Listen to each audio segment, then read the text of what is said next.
Shake your shoulders again. Why you only do that before we're live? Because I was excited about going live. Welcome, everyone. Episode 200 of the Fempreneur podcast. 200 episodes, Vera. Look at us. 200? Wow, Lindsay, good for you. That's awesome. 200. That's awesome. I know, it's exciting. And we have a really exciting topic to share with you today about growing your list of warm leads and how to actually nourish that list of warm leads. So for those of you who either don't have an email or SMS list, or you do and you're not really sure how to turn those people into clients, stick with us. We're going to talk about that today. But before we dive into that, this is an extension of our Business Accelerator Mastermind, which we hold on Tuesdays. And it's so much fun. And the women in there are getting a ton of value. Their businesses are growing. They're, loving having the camaraderie and the team spirit. So if you need that in your business and in your life, you need a girl gang of fempreneurs, check it out at fempreneurs.ca. Vera, tell us a little bit about yourself and your business journey so far. Yeah, so my name is Vera and my business is called Create Your Best Chapter. And of course, Lindsay and I partnered up last year and we are running the Fempreneurs.ca. So if you want to come check out any of our events, we do in-person events in Calgary. We also run the mastermind, as you mentioned. And I really love helping women step into their next level of leadership for their business, because we all know that entrepreneurship requires us to change from within first before we can see the external results. So I love working with women to guide them through some of their limiting beliefs and some of the old stories and the conditioning that's gone on for decades. And let's just wipe that clean and let's step into this next version of yourself. And that's one of the things that I love doing. And the other thing that I know for sure, Lindsay, that you mentioned is having the support system around us, because it was interesting because I feel like because we're in this community and you and I work together so closely and we mostly hang out with other fempreneurs and other entrepreneurs, I just feel like everyone has their own business. But the reality is that not very many people do. So when you step outside of that support network, you feel kind of alone and you feel a little bit crazy. So I love bringing women together to support each other so that we can just be crazy together. Yes, be crazy together. Cheers. Yeah, totally. What about you? Tell us a bit about yourself. Well, back in 2019, I started the YYC Fempreneurs community, which is how I met Vera. And now we've partnered up and we run that community together. She started her own community as well. And then we just combined them and we were like, let's make this more awesome. So we meet in Calgary once a month with that group of ladies. That is a membership community, but we also have the ability for you to just drop into one event. You don't have to be a member to come. But yeah, I started that because back in 2015, I stumbled upon some really cool marketing secrets through the process of writing and marketing my first book, which I hired a business coach to help me do. Thank God, because I would not be here today if I hadn't done that. And I really just started having so much success with my online marketing. And of course, going out onto social media and talking about the fact that you're writing a book, it's unique. And that's why I recommend that every fempreneur writes a book. I know your solo book is coming out soon. Our collab books are already on Instagram, already on Amazon that you and I have created together. And by the way, I just started a new Facebook page. So for any of you who don't know, I got kicked off Meta. Thank you very much for kicking me off everything back in October, but I've come back and I've started a new Facebook group page, and I would love for you to check it out. It's called Fem Authors Community.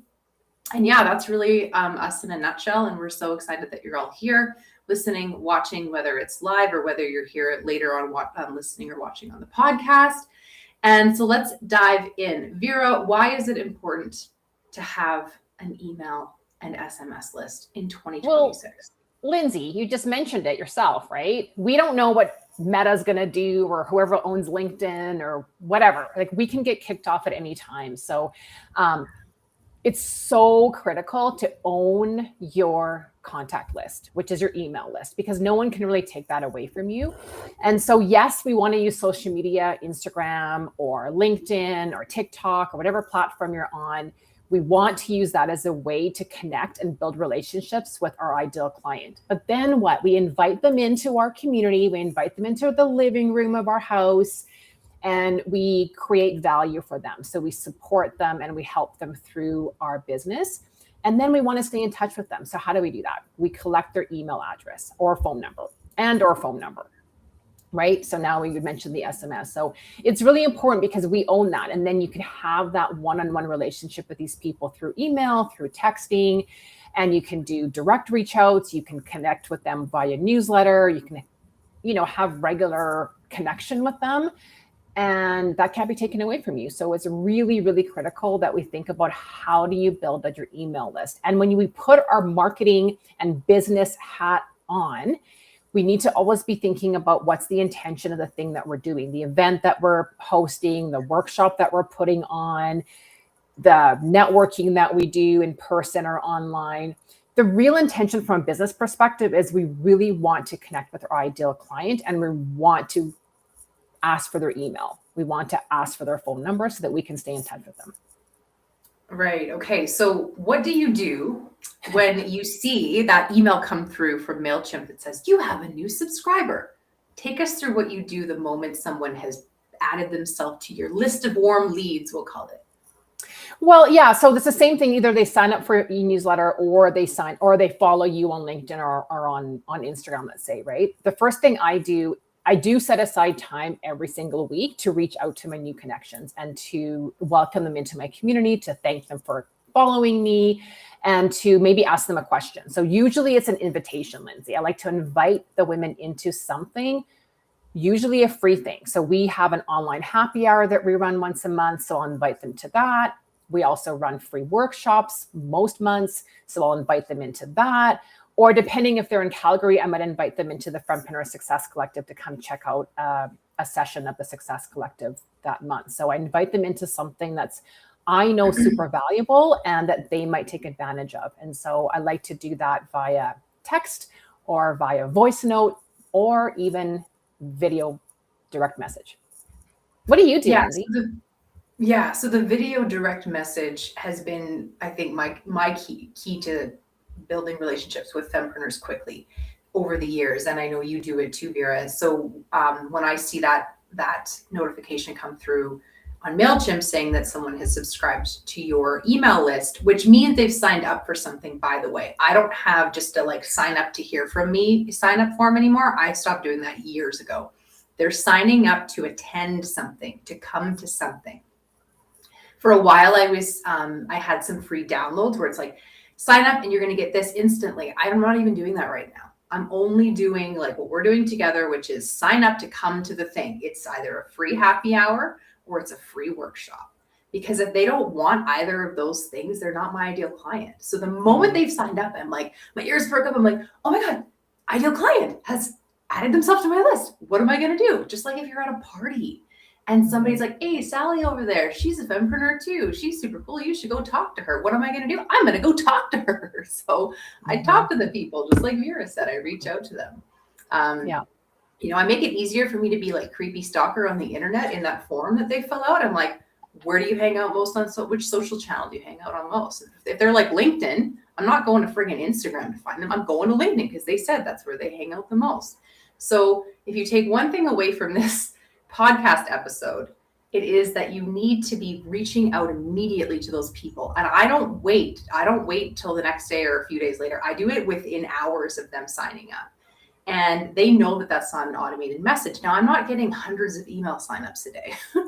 If that's the level that you're at, cool. Figure out how to, use AI or some sort of automation tool to send some, have a bot send them all a welcome message. I'm not there yet. I'm still getting, under 10 email subscribes a day. So I can reach out to those people. I like to go and look at who they are because Vera and I have had this happen where it's some creepy dude or it's some weird email address that's not even real, right? We do have reCAPTCHA turned on, but it's this is not a real fempreneur. This is either a dude or a weirdo or a bot or something. And we, of course, then go into our email list and remove them from our email list. And we don't. Not that we don't like dudes. We love dudes, but they're also not our ideal client. Not right in this particular. I don't want them on my list of warm leads. Right. Exactly. Dudes are fine. Not on my list of warm leads. But we definitely don't want weirdos or creepy people. So. Yeah. So we also go and look at those new email list subscribers, SMS subscribers, to make sure that they're a fit. If we already know from looking at their stuff that we don't want to work with them, I either don't reach out to them or I go in and remove them from my email list and don't reach out to them. It's one of the two. Okay, so what are some other methods of follow up that maybe we can use automation for, Vera, in this system? Other ways to follow up other than Like automation so that they're getting that email immediately, things like that. Oh, well, in MailChimp, right? You can, or whatever CRM system you're using. So we use MailChimp, but you can set up an automated workflow, right? So they're getting something right away. So we like to send them a welcome message. So say, for example, they sign up for the Success Collective. They get a welcome message. They get an invitation to the next free workshop. They also get a little teaser that they're going to get a gift from us. So we like to send out a free gift. Right now, we're sending out our awesome workbook for Fempreneurs. So we send that out right away as well. So they get that on their doorstep in the next day or two, which is a really awesome way. So if you have something like that you can provide, but even if it's something by email, maybe it's a downloadable checklist, maybe it's a how-to guide for something, again, depending on your business. And this is something that you and I like to work with our clients, is really brainstorming ideas for what would be super valuable for that person's ideal client, and having that free gift go out in an automation. So there's so many automated tools. Let's take advantage of that. Personally, I like the first reach out to be personal. So either, again, the video message is really powerful, or a voice note, or even if it's a text message, because that's where you're at right now. But having something that's personal, and then having that automated message where it's reminding them to come to the free workshop or invite them into something else that you're doing. Yeah, and I mean, you can do what Vera's describing completely for free.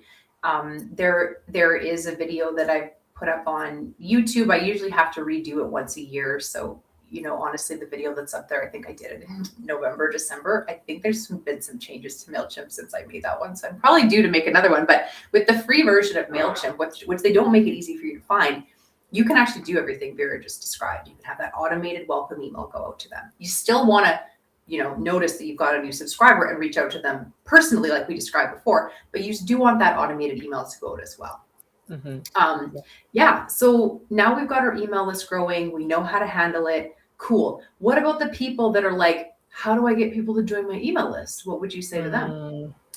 Well, that's where the lead magnet comes in, right? That's where the free gift comes in. That's where having a free workshop, that's where having some sort of event online or in person where you can invite people into. And I know for me, that's been really powerful. I know for you as well, Lindsay. And it's a really easy way to get people into your orbit or into your community. And so when someone connects with you on LinkedIn, or you meet someone at a networking event, when I say to them, hey, do you want to come to a free online happy hour for Fempreneurs? It's a really great space for connection and conversation.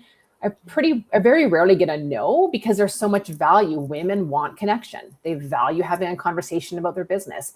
It's free. It's online. It's only an hour. It's a very low risk thing to say yes to. So if you can have something that's really valuable and also low risk, i.e. free or low cost, then it's a really fabulous way to invite women to, like, as we like to call it, to your front door, right? Like, we're at the front door of our house. We want to invite people in, and then they're going to come in for a free drink or a free appetizer. And then you can share with them how else you can support them. And they get to decide if they want to continue on further with you, or just kind of stay where they're at with the free or low cost thing. So everybody needs some sort of what we call a lead magnet, or some sort of free gift, or something to invite people into, because you and I both know, and we get this all the time, like, you connect with someone and you get pitched right away. And hey, there's nothing wrong with pitching. I mean, that's all about business. We're making sales. We want to have an exchange of money and resources. That's how it works. That's how business works. But when it's like right in your face right away, before it's like, I don't even know this person, you're just making a huge assumption about what I want and need. And you're right away like shoving this into my face, as opposed to like, hey, do you want to just come check out a free thing? And I can say yes or no. And it just feels way more relationship driven than transactional. Yeah, totally. Well, I love everything that you've said, and I agree with everything that you've said. Did I miss anything? That's right, Vera. Did I miss something? No, I don't think so. I mean, I do feel like we have some fempreneurs who understand the concept of the free gift, that, Mhm. I'm just thinking of a few people right now, but they don't necessarily understand that they need to get the email address and name in exchange for the Mm. free gift. So they want to put a free gift on their website. It's like their homepage is like, here are 5 steps to do awesome things. Just have them. Mhm. No, Mhm. no, no, no, no, no, no. Yes, you want to give a little bit of stuff away for free on your website. Absolutely. You need to showcase your talents and your skills and your knowledge, but you need to say, if this stuff has been helpful, oh my gosh, then you're going to love this. There's more Mhm. to it. And here it's for free. Click this button, send them to your MailChimp sign up page, put in your name Mhm. and email address. I like to ask a few questions. We ask a few questions on our forums. We want to Mhm. know, which social channel do you hang out on most? Which of these 3 things is like most important to you right now? Couple little questions. Sometimes a text box. There's an optional text box if they want to tell you something, they want to ask you something, and then Mhm. give them the free thing once they've done that, so that you're Yeah. building your list of warm leads. The lead magnet strategy that we teach combines a free gift with building an actual warm list, an email list, warm leads. It's not like you can, build a free gift and then just give it out there to the world, right? Yeah. Yeah, I think exactly. you There need has to to. be an exchange, right? So even if you have a free gift, even though it's free, there's still value to it. So in Mhm. exchange for that value, we're asking for their email and our phone number. And I think that's the value. And if people want to unsubscribe after because they're not seeing the value of it, that's their decision. And Mhm. I think, it does also place responsibility on us as business owners to keep providing the value. So when we have their email, to be respectful, how do we use it? To keep providing them with value, to keep reaching out to them and connecting with them on a personal level from time to time as well. I think that's the other piece that a lot of fempreneurs forget. It's like, it's not just the free gift, automated message, and then 5 emails later, we kind of forget about them. It's like, how do you set up a recurring follow-up system? So again, there's CRMs out there, there's lots of automated tools. If you don't have the budget or you don't have a CRM set up, you need to have some sort of manual system. So whether maybe you start off with a Google sheet and you create time in your schedule once a month to go through that sheet and just continue making follow-ups, continue inviting Mhm. people in. It needs to be a constant thing. It's not just a one and done situation. Like, we are in the relationship building business. And so that Mhm. requires energy and time and value and having conversations and knowing that there's going to be people that, I've had people in my community for years until they finally decide, okay, yes, now I want to work with you one-on-one or in a different level. Yeah. And it just, sometimes those people take a little bit of time, but if I wasn't going back and following up with them or keeping in touch with them, they would have gone somewhere else. And so it's really important to also keep following up and having a system for that. Yeah. Wow. Awesome. Well, ladies, if you don't have an email list set up, you don't know where to start with that, you're not sure what you're going to send to your new email subscribers, you don't know how to set up the tech on your website, then you need to hop into the Business Accelerator Mastermind, or you need to book a private CEO coaching session with Vera and I. And you can find out about all of that at fempreneurs.ca. And we hope you have a really fantastic rest of your day. Thank you so much for tuning into the Fempreneur podcast. We'll see you back here the last Tuesday of every month for more juicy business and marketing knowledge. And if you have any questions you'd like us to answer on this live stream, then you need to be in the Business Accelerator Mastermind, because those are the women that get their questions answered here. That's right, Lindsay. Have a great day, everybody.